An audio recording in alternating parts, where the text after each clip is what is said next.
Hello and welcome. I'm your host, Shane Jones. Joining me today is the current Pennsylvania State Friction turkey calling champion and pro staff member of Top Outdoor Products, Frank Sutliff. For the next hour, Frank is going to take us inside the vocabulary of the wild turkey. From clucks to cackles, he hopes to explain and demonstrate the many calls that turkeys make during the spring, as well as answer a few of the pressing questions that us new turkey hunters might have about the sport. Hello, Frank. Thanks for joining us. It's a pleasure. I'm hoping that after listening to this recording, you'll have a better understanding of the language turkeys use in their everyday life. And I also hope to clear up some common questions a lot of you new turkey hunters might have. You will also hear actual wild turkeys that over the years I've been able to capture on tape. I'm real excited about some of the sounds I've captured. I have found over the years that listening to the real turkeys is the best way to improve your calling. Well, hey, that sounds great. I know I have a lot to learn about calling and hunting turkeys, so this should help me and our listeners. Well, with so much to go over, Frank, and so little time, where would you like to start? When I had the idea for an instructional CD, I wanted it to cover the basics for a beginning turkey hunter. We will start out demonstrating and explaining the calls turkeys use during their spring breeding season. This will be followed by a question and answer period pertaining to a few of the ins and outs of turkey hunting, and the final 20 minutes of this CD will be devoted strictly to live wild turkey audio.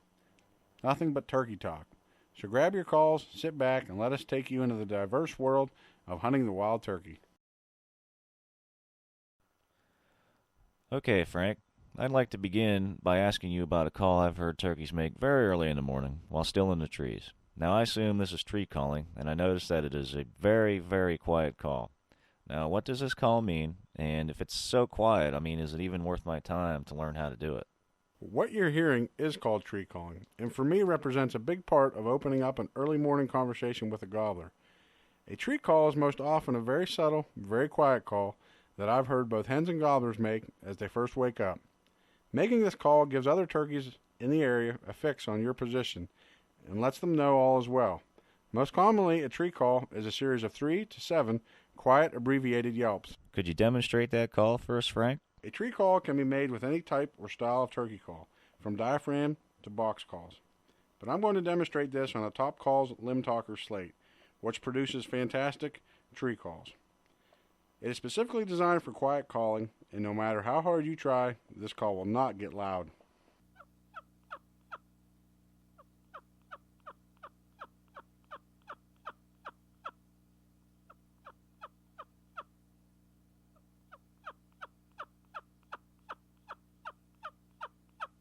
You're right, that is pretty quiet. That sounds exactly like what I've heard while hunting. I'd like you to now listen to some actual hens tree calling.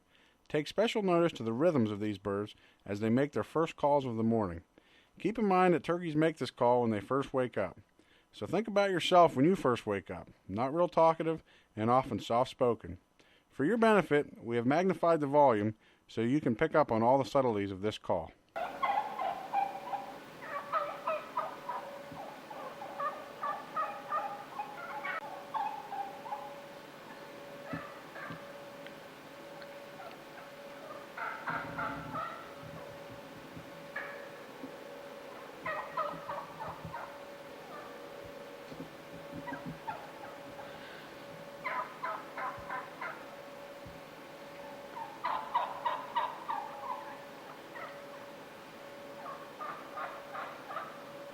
That was great stuff.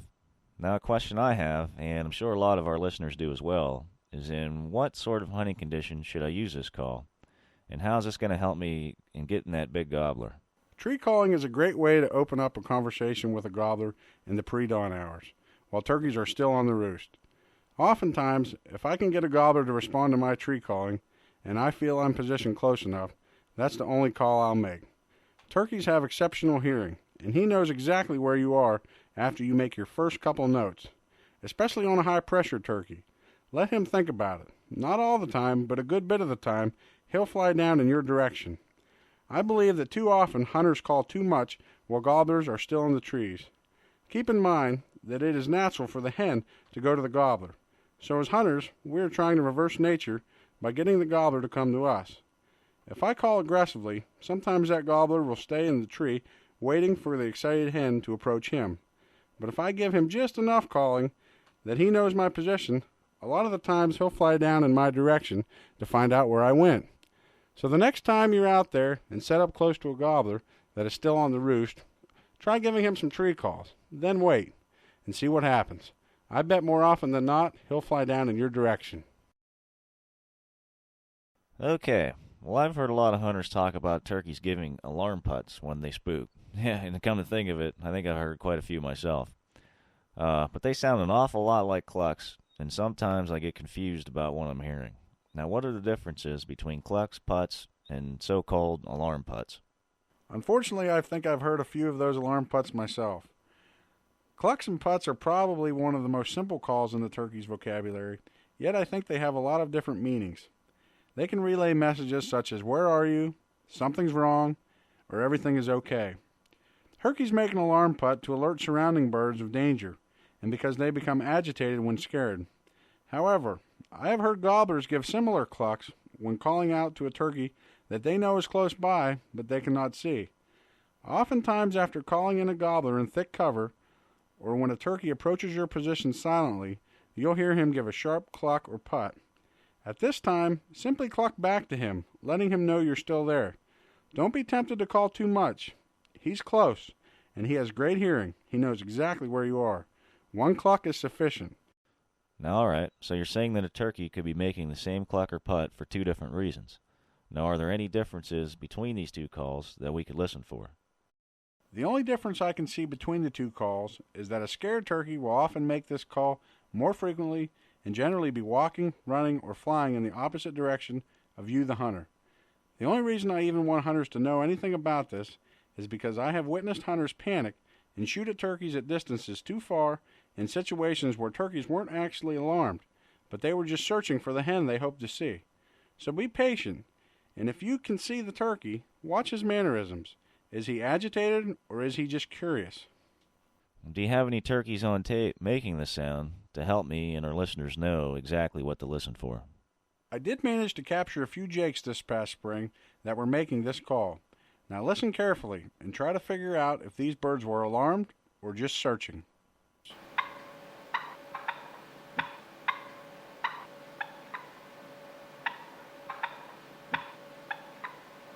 I think that sounded just like the alarm putts I've heard, but I'm not sure. Which call was it? These birds were actually calling out to their flock mates that were still in the trees, that they knew were close by but could not see. That was helpful, Frank. I'll pay a little better attention to the clucking of that gobbler now, especially when he's in close quarters. Now, I sometimes hear turkeys make softer clucks. Now, what is this turkey trying to say when we hear these? And I notice sometimes they will add clucking in with other types of calling, like yelping and purring. And is this something that I should learn to do? The cluck most often heard by hunters is probably the soft to medium volume cluck that turkeys use all day. This cluck is not as sharp or as loud as what we've just heard, and generally sends a message that everything is okay. You are right, turkeys throw in clucking with all sorts of calling, especially yelping and purring, which I'll get into in just a bit. I often throw clucks into my calling. This adds realism and definitely will help you become a better overall caller. Okay, so I shouldn't be afraid to yelp and cluck together. Well, that's good to know. Can you demonstrate a cluck for us so we can have something to go on? Sure. I'll use our real hen diaphragm call. It's a 3.5 reed, light prophylactic call with an inverted V-cut. The real hen is a great all-around call and gives great clucks. I simply build up some air in my cheeks and mouth the words "quack" like I'm imitating a chicken.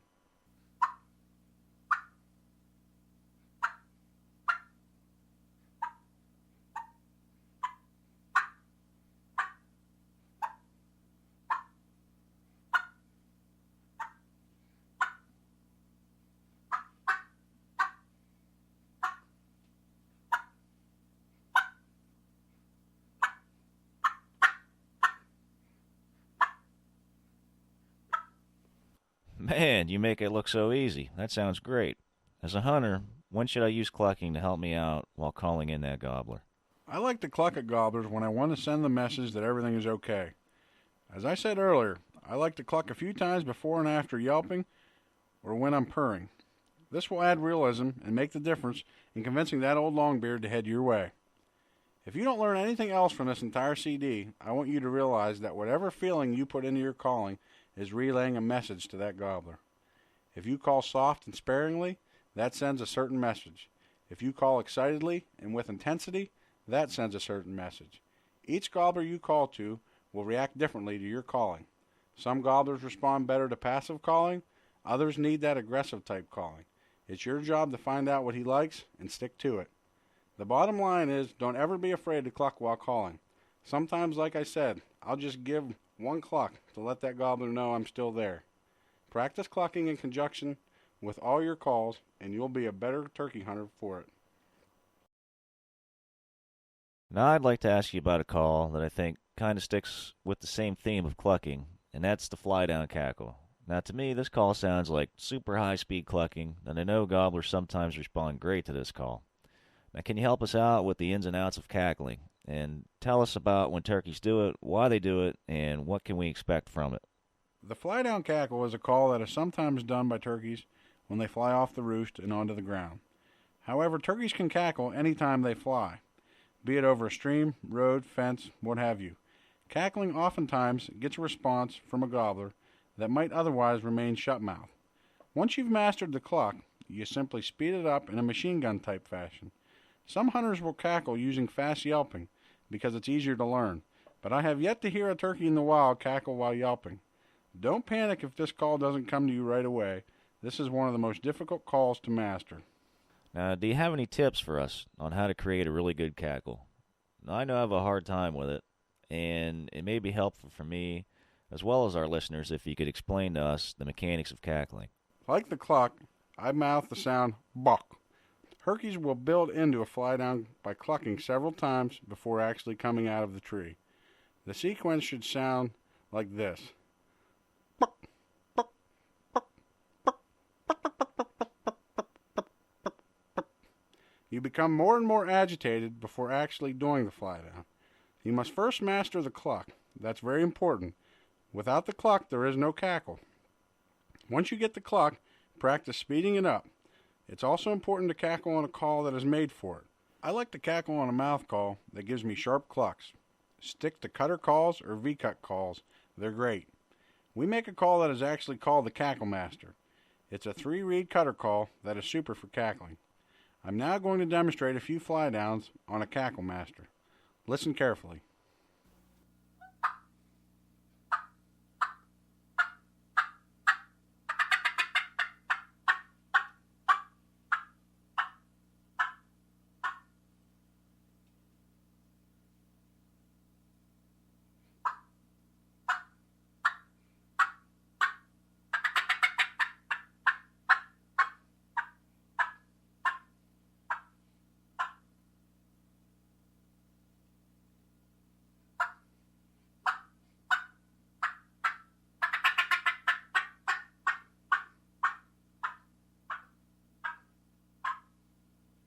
Wow, I can see I'm going to need some more practice on that one. It does take some time, but once you've got it, it's like riding a bike.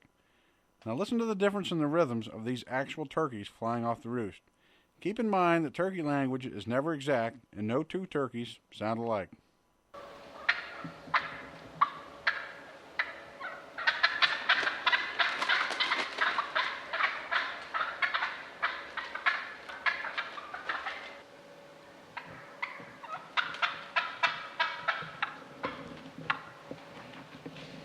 I generally try to use this call like right after daylight.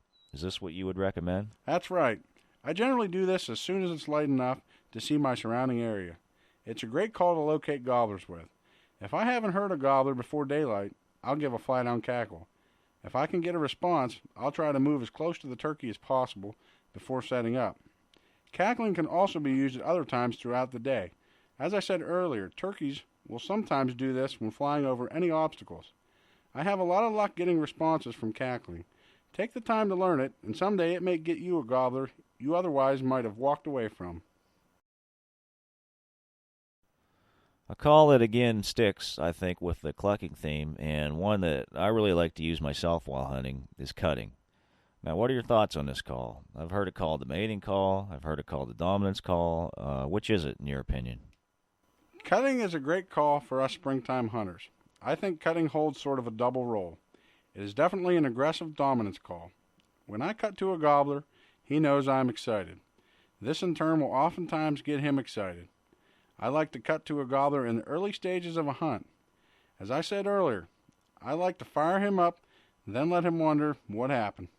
I think by cutting I am sending a message that I am a dominant hen, and I am extremely excited. Cutting is great for firing him up. The other way I'll use cutting is to challenge a dominant hen that may be with a gobbler. If I know I'm hunting a gobbler with hens, I'll direct my calling toward the hens. If I can anger the dominant hen and get her to come my way, the gobbler will surely follow. Cutting is just a call that angry hens make to each other, I think to establish dominance.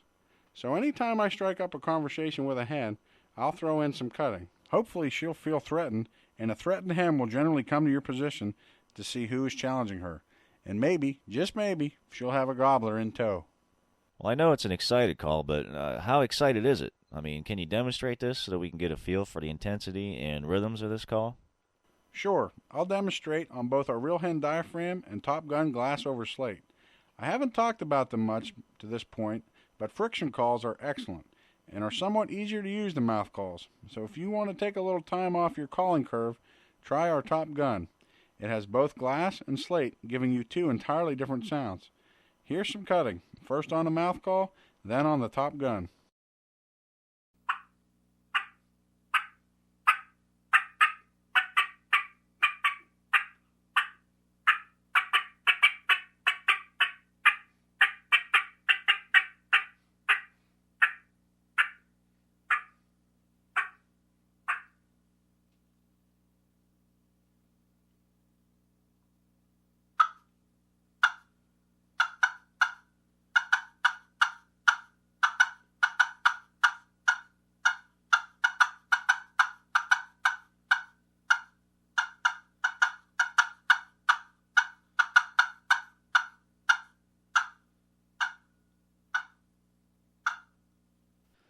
Now, to me, that sounds like fast, broke up, very intense clucking. That's exactly what it is. If you can teach yourself to cluck hard and fast, with rhythm and pitch changes in between, you'll have mastered cutting. Keep in mind that this is the third call we've gone over that in some way corresponds to the cluck. So take the time to practice the cluck. If you can't quite get it with a mouth call, try a friction call. They make very realistic clucks with about half the practice. Now listen to this hen I captured on tape last year. This should illustrate to you just how exciting and intense this call really is.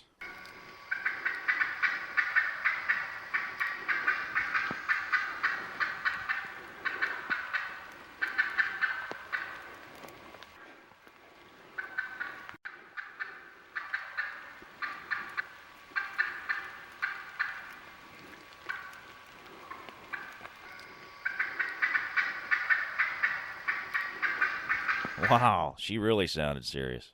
This is a call you shouldn't be afraid to go all out on. If you learn this call and use it to both excite gobblers and challenge hens, you will carry home more turkeys. Don't, however, be tempted to use cutting too much. Hunters tend to cut and cut and cut because turkeys will gobble and gobble and gobble. Gobbles are a dime a dozen. We aren't trying to get responses, we're trying to get a turkey in close.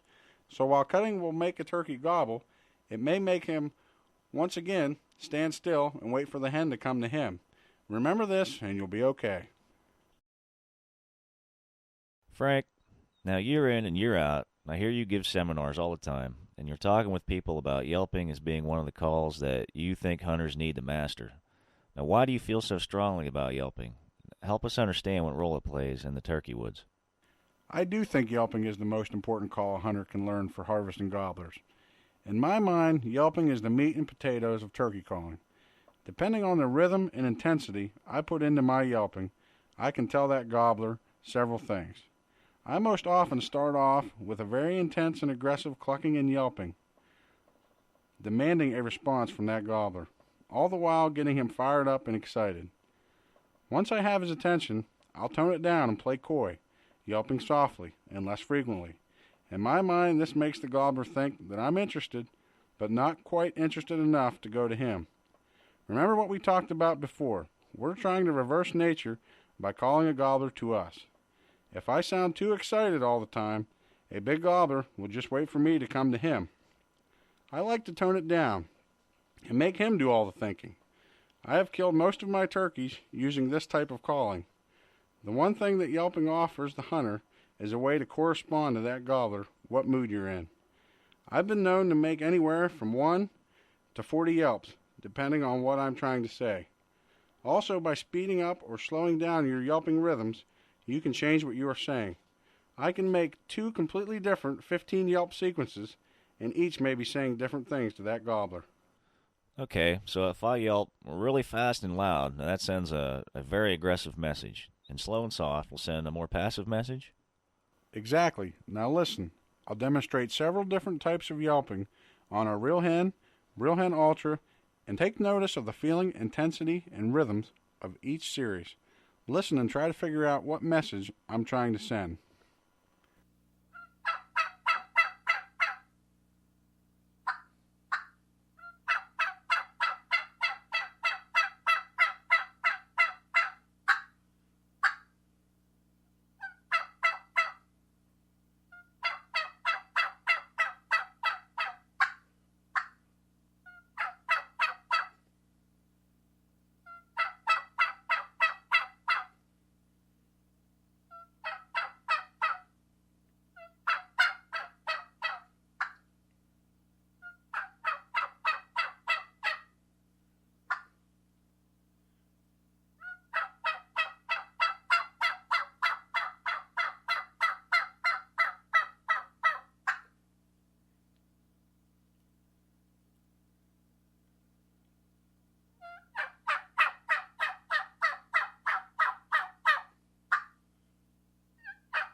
Well, that was great. I could hear the different levels of intensity and rhythms.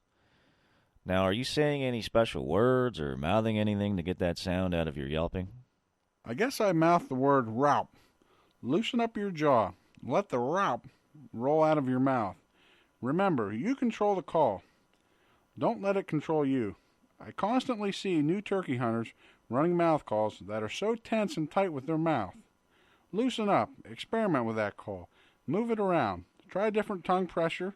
And most importantly, don't be afraid to trim the tape from that call so it feels comfortable. Trim a little at a time until that call feels like an extension of your mouth. Now let's listen to some real hens and pay attention to how different each one of these turkeys sounds.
Now, they all had different rhythms, and I noticed that also every one of their voices sounded different. Turkeys are like people. No two sound alike. If you're going to take the time out to learn just one call, make it the yelp.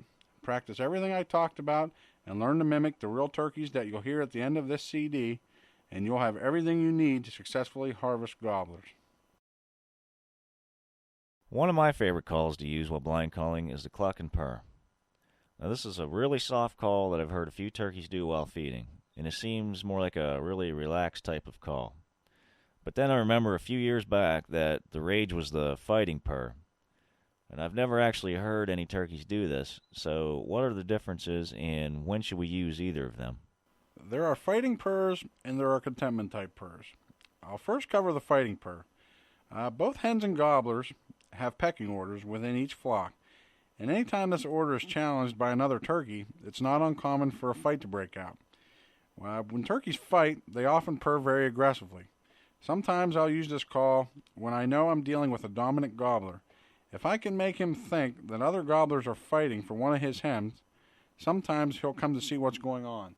So it's kind of like using rattling horns for calling in whitetails. You're trying to imitate two subordinate turkeys fighting in hopes that the big boy will come and join in. Exactly. Now sit back and listen.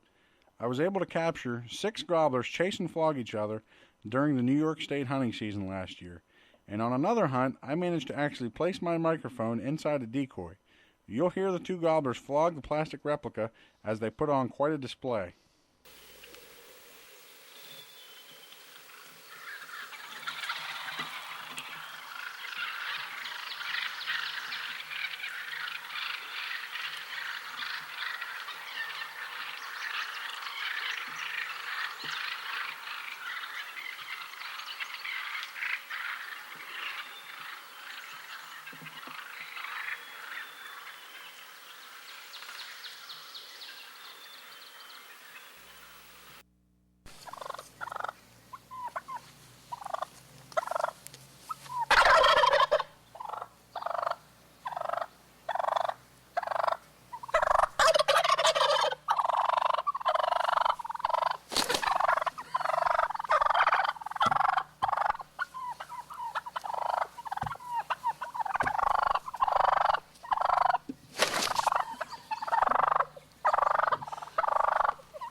Well, that was like nothing I've ever heard. I generally purr much softer than that, much like hens I've heard feeding. That is the contentment purr. It is a much different call altogether. It is a very quiet, soft call that tells other turkeys all is well. And I have also heard turkeys make this call practically all day while feeding. Turkeys will often include soft clucks in conjunction with purring. This is a great call to use when a gobbler is hung up just out of range, or like you said, while blind calling. It sends the message that everything is okay, and oftentimes will put a weary turkey at ease. This limb talker slate produces the best clucks and purrs of any call I've used. Now listen to how quiet and passive this call is. When you use this call, you're just letting other turkeys know you're in the area and that everything is okay.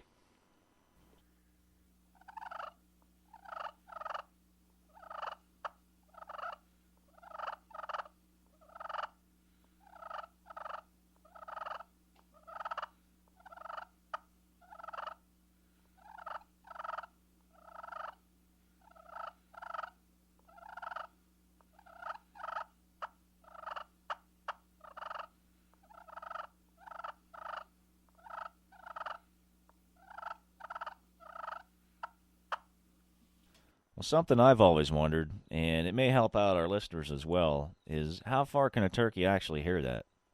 On a calm day, a turkey could probably hear that up to 100 yards and maybe a little further. Always remember, turkeys have exceptional hearing and can pinpoint calling with exact accuracy. Now take a listen at a few real hens I was able to capture while feeding close by.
So the next time you have a gobbler just out of range, or you find some fresh turkey sign and want to kick back and relax a while, try some soft clucks and purrs. They just might bring one your way.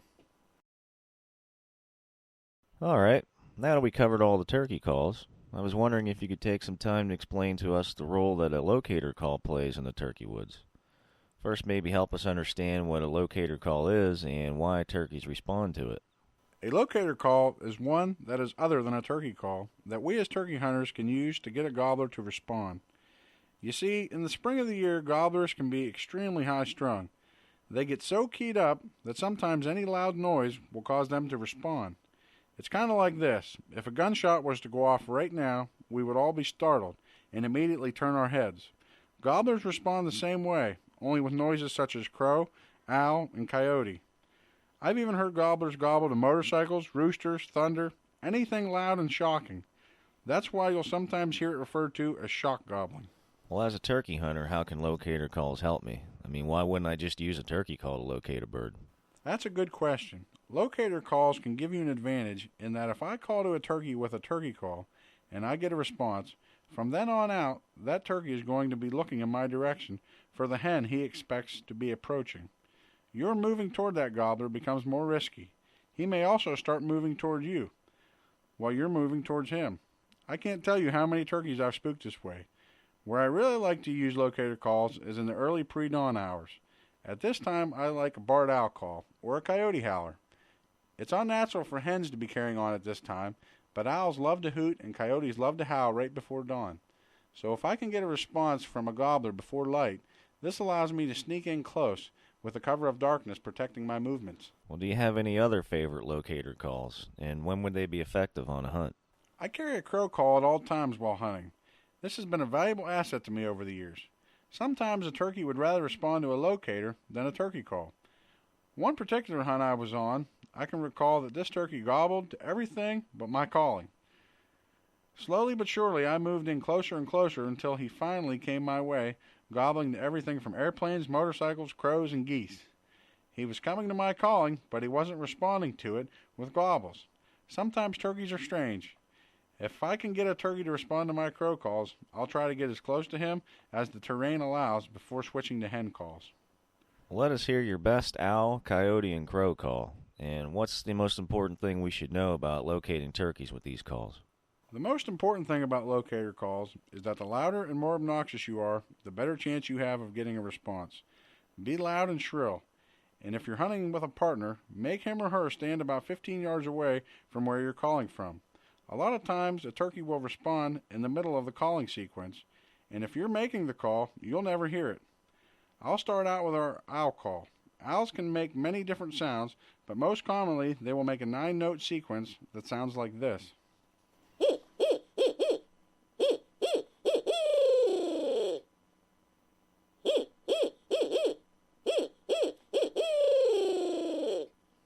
Owls also will make what is known as a laugh. This is generally more shrill and has a little more shock value. So if I don't get a response with a regular hoot, I'll switch to a laugh, which sounds like this.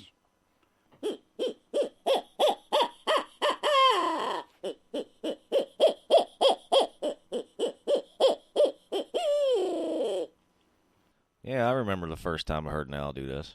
I couldn't believe it was making that sound, but, it does work for getting gobblers to respond. Well, let's hear your crow call. I noticed that your crow call has sort of an extension on it. It kind of looks like a megaphone. What's that for? My father and pro staff member Harold Raup actually came up with the idea. After realizing that louder was better for getting responses from gobblers, they added a piece that does in fact act like a megaphone to our regular crow call, and we are all amazed by the results. It is significantly louder than other crow calls and will day in, day out get more responses from gobblers. Well, let's hear it.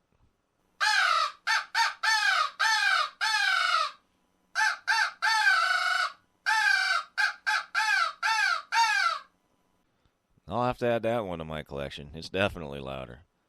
Now, you talked a bit about coyote howling. Do you have one we could hear? I like to howl before light. When I howl, I start out with a few short barks, then I go into a howl, like this.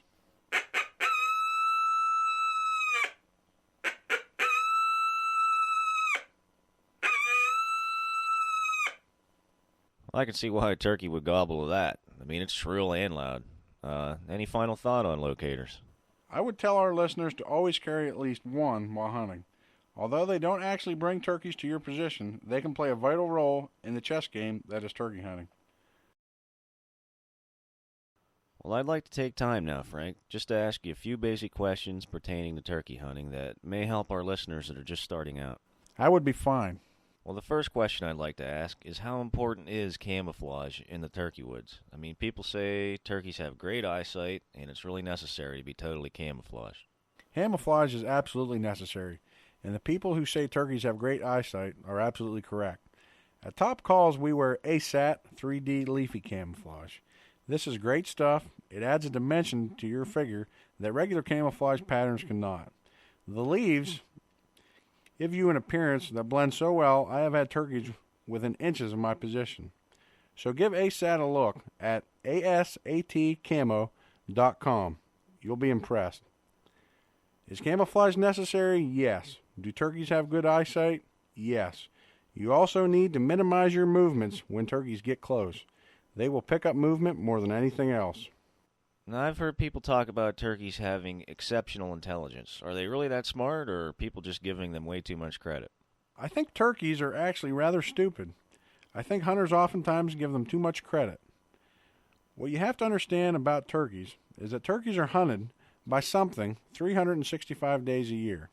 Coyotes, fox, bobcats, great horned owl, and man, they are survivors. I think that their exceptional eyesight, exceptional hearing, and natural weariness is often mistaken for intelligence.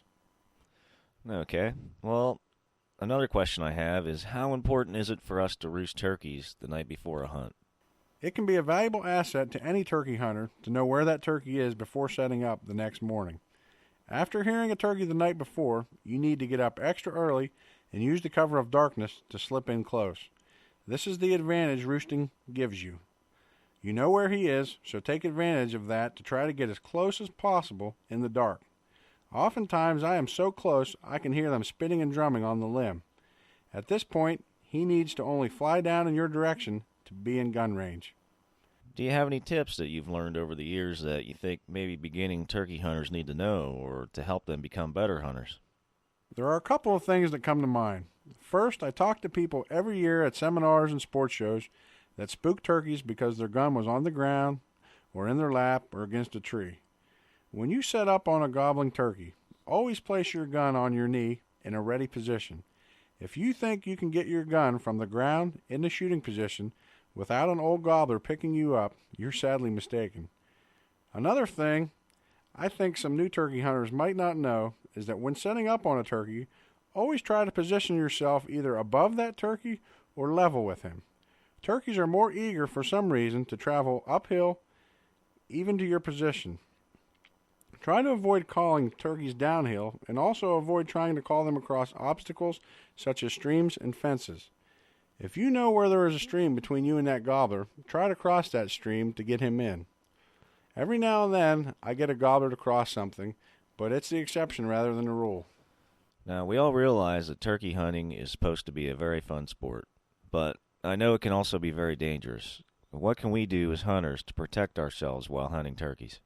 Turkey hunting can be a very dangerous sport, and there are some rules that each of us should follow if we want to remain safe. The first is to never wear the colors red, white, or blue, or even black, while hunting turkeys. A gobbler's head carries the colors red, white, and blue, and his body is black. So these colors could be mistaken for a turkey, and someone could accidentally shoot at you thinking you were a gobbler. The second is that as a turkey hunter, we never want to try and stalk a turkey for the purpose of harvesting him. You want to try to get close, but never close enough where you can see that turkey. People end up stalking people this way, and one person calls to another, things get excited, and the next thing you know, someone gets shot. A third thing is always find a good backstop to set up in front of. I like a big oak or pine tree. This gives you protection from your blind side. And lastly, always be sure of your target. You can never take back that shot once it's fired. Keep in mind also that a hunter may have decoys set out as well, so not all turkeys you see may be real. I know for a fact I'll see several decoys placed in fields this year while I'm driving by. If you pay attention to what I've said and keep a level head, turkey hunting will remain safe for all of us. Well, thank you, Frank. I think that answered a few of the questions that some of us may have had. It's been a lot of fun here today, and I've learned a lot, and I'm sure our listeners did as well. Now, I understand we're going to end with 20 minutes of natural turkey sounds. Is that right? That's right. I'd like to take this time to thank our listeners. I hope it was as fun listening as it was making this. Now get ready to hear some great wild turkey audio. The next 20 minutes of this CD will be devoted entirely to live turkey audio. Listen closely and pay specific attention to the difference of intensity, rhythm, and tone of the over 50 turkeys you're about to hear. So get your calls out, listen close, and practice. Stay tuned and get information about our upcoming video, which contains scenes from the audio you're about to hear.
Well, now I'd like to take this time to thank you for joining us. And for more information on Top Call products, upcoming CDs, and videos, contact us at area code 570-923-2633 or by mail at 215 10th Street, Renovo, PA 17764. And thank you.